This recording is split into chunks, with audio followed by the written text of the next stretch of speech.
Rice কুকারে বেশি রান্না ভালো না কারেন্টের চুলায় রান্না ভালো? কোনটাতে রান্না করলে বিল কম আসবে আর রান্নার স্বাদটাও সুন্দর থাকবে? হে এভরিওয়ান, আসসালামু আলাইকুম। চলে আসলাম আজকে রাইস কুকার আর কারেন্টের চুলার মধ্যে তফাৎ নিয়ে। তো যাই হোক, যাদের হচ্ছে একদম বাজেট কম, যেমন হচ্ছে 2000-এর মধ্যে, তারা রাইস কুকারটা চয়েস করতে পারে। এটাতে মোটামুটি সব রান্নাই হয়। যেমন এই যে দেখুন, আমি হচ্ছে শুটকি মাছটা ভেজে তরকারিটা ভালো করে কষিয়ে তারপর রান্না করব। তো সত্যি কথা বলতে ভাজাভুজি ছাড়া যত রকমের মাখানো তরকারি আছে মানে কষিয়ে রান্না করতে পারবেন। তবে আলু ভাজি, বেগুন ভাজি বা বিভিন্ন ধরনের স্ন্যাক জাতীয় খাবার এগুলো রাইস কুকারে হয় না। তবে আপনি যদি ব্যাচেলার থাকেন বা আপনার পরিবারের সদস্য যদি 2 জন থাকে, হাজব্যান্ড ওয়াইফ থাকে, তাদের জন্য ঠিক আছে, রাইস কুকার বেটার অপশন। আপনি একটা রাইস কুকারের পাশে যদি আপনি একটা গ্যাসে রাখেন, তাও তো কোনো সমস্যা নেই। এই যে দেখেন, আমি মাংস রান্না করব, মাংসটাও খুব ভালো করে কষিয়ে নিচ্ছি। মানে আপনার এটা তো কোনো সমস্যা হবে না। তবে একটা কথা, যেটা হচ্ছে আপনি যখনই রান্না করবেন বা স্টিলে যদি খুন্তি ইউজ করেন, তাহলে অবশ্যই মেন লাইনটা অফ করে তারপর করবেন। এটাতে পুরোপুরি কারেন্টের শক লাগবে। আর যদি আপনার হচ্ছে কাঠের খুন্তি থাকে, তাহলে এখানে কাঠের খুন্তিটা ইউজ করতে পারবেন, তাতে কোনো সমস্যা নেই, বা হচ্ছে মেন লাইনটা অফ করতে হবে না। আর এভাবে যতক্ষণ ইচ্ছা কষিয়ে কষিয়ে রান্না করবেন রাইস কুকারে, আপনি কোনো রকমের আপনার সমস্যা হবে না। পেঁয়াজ ভাজা হবে, হালকা করে পেঁয়াজ ভাজা, তেলের পরিমাণটা একটু বেশি দিবেন, তাহলে যত রকমের ভাজাভুজি আছে মোটামুটি করা যাবে। এরপরে আমি যেগুলো কাজগুলো করি সেগুলো আপনাদের সাথে শেয়ার করছি। এখানে আমি যত রকমের শাক আছে, ডাল সেদ্ধ আছে, সবকিছু আমি রাইস কুকারে করি। বিলটা খুব কম আসে কারেন্টের মানে চুলার তুলনায়।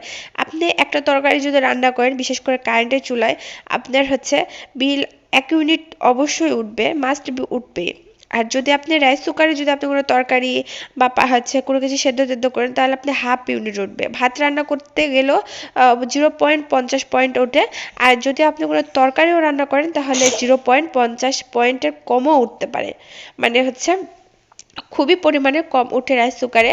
তো হচ্ছে আমি মোটামুটি যে যত সেদ্ধ আছে বা মাখানো তরকারি আছে, ছোট মাছ বা রান্না করলে বা মাংস যদি কষায় রান্না করি, সব কিছুই আমি হচ্ছে রাইস কুকারে করি। আমার কিন্তু কারেন্টের চুলাও আছে। তো আমার যেটাতে ভালো লাগে, যখন যেটাতে মন চায় আমি রান্না করি। যেহেতু ওটাতে বিল বেশি আসে, ওটাতে আমি বাচ্চার খাবার, ডিম টিম হচ্ছে রান্না, ভাজি বা আদার্স পোলাও টোলাও যা কিছু আছে সব কিছু আমি ওটাতে করি। আর রাইস কুকারে যেগুলো করা যায়, যেমন হচ্ছে যেগুলো কষিয়ে কষিয়ে রান্না করা যায়, সেগুলো আমি করি। আর পোলাও, খিচুড়ি, ভাত এগুলো তো আছে, তার সাথে মাছ মাংস এগুলো রান্না করা হয়। এই যে দেখুন, তেলের পরিমাণটা যখন আপনি বেশি দিবেন, তখন ভাজাভুজিটাও হয়ে যাবে। আমি এখানে খুব বেশি পরিমাণ ডালটাও রান্না করি। ডালটা দেখেন খুব সুন্দরভাবে আপনি ডালটা সেদ্ধ হয়ে দেওয়া হলো, বাগার দেওয়া হয়ে গেল। ঠিক এভাবে করে আপনারা যখন তখন রান্না করবেন, বিল খুবই কম আসে গাইজ। আপনি যদি পুরো মাসে দিনে 2বার করে তরকারি রান্না করেন, ভাত রান্না করেন, তাহলে আপনার রাইস কুকারে বিল আসবে মাত্র 200 টাকারও কম। মানে 150 টাকার মধ্যে আপনার বিল আসবে। আপনি যদি ভাত তরকারি সবকিছু আপনি যদি এই রাইস কুকারে রান্না করেন, তাহলে আপনার বিল মাত্র 150 থেকে 180-200-র মধ্যে আসবে। অবশ্যই তার বেশি আসবে না। এখন আপনারা তরকারিটা বা যে কোনো কিছু নাড়বেন, তাহলে অবশ্যই কাঠের খুন্তিটা ইউজ করবেন। আর যদি আমার মতন স্টিলের এরকম ইউজ করেন, তাহলে অবশ্যই মেন লাইনটা অফ করে দেন, তারপরে কষাবেন। এই যে দেখছেন আমি কষাচ্ছি। অনেকে বলে রাইস কুকারে নাকি বা মাল্টি কুকারে নাকি কষানো যায় না। কে বলেছে ভাই কষানো যায় না? আমি তো সব কিছু কষিয়ে রান্না করি। এখানে কিন্তু একটা ছিটাফোঁটা পানিও ছিল না।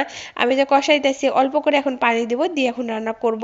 এরকম ভাবে আমি প্রতিটা দিন রান্না করি। প্রতিটা দিন, একটা দিনও নাই যে আমি রান্না করি না। আমার কাছে মানে স্বাদের কোনো পরিবর্তন যে একটা আছে না, যে রাইস কুকারে একরকমের স্বাদ, কারেন্টের চুলায় একরকমের স্বাদ, গ্যাসের চুলায় একরকমের স্বাদ, সেম একই মনে হয় আমার কাছে।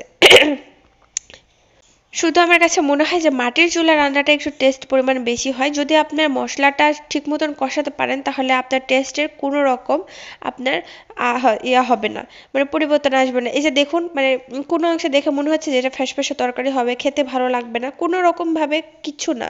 এটা ওভাবে দেখে বোঝা যায় না। তো যাই হোক, এবার যে আমি ছোট মাছ রান্না করব, ছোট মাছ কিনে নিয়ে এসেছি। তো আমি তখন যেটা করি, সব রকম সবজি বা আলু পেঁয়াজ যা আছে সবগুলো একসাথে খুব ভালো করে মাখিয়ে দেন, তারপরে হচ্ছে মাছটা ভালো করে দিয়ে খুব সুন্দর করে মাখিয়ে যত রকম পানি, মানে যতটুকু পানি লাগবে ততটুকু পানি দিয়ে আমি টাইম দেখে আমি হচ্ছে রান্না করি। আপনি যদি একদম পোড়া পাড়া করেন, তাহলে পোড়া পোড়া অবস্থার অসময়ে এসে বন্ধ করে দিবেন। আর যদি না একটু ঝোল ঝোল রাখতে চান, তাহলে ওই অবস্থায় বন্ধ করবেন। মানে এরকম ভাবে আমি মনে করি যে 2 জনের সংসারে বা ব্যাচেলার যারা থাকেন, তাদের জন্য মাল্টি কুকার একটা বেস্ট পয়েন্ট, মানে চয়েস। বিলও কম আসবে, খুব হচ্ছে সুবিধাও আছে। তো যাই হোক, এটার হচ্ছে অনেক পরিমাণে বিল কম আসে ওই চুলার থেকে।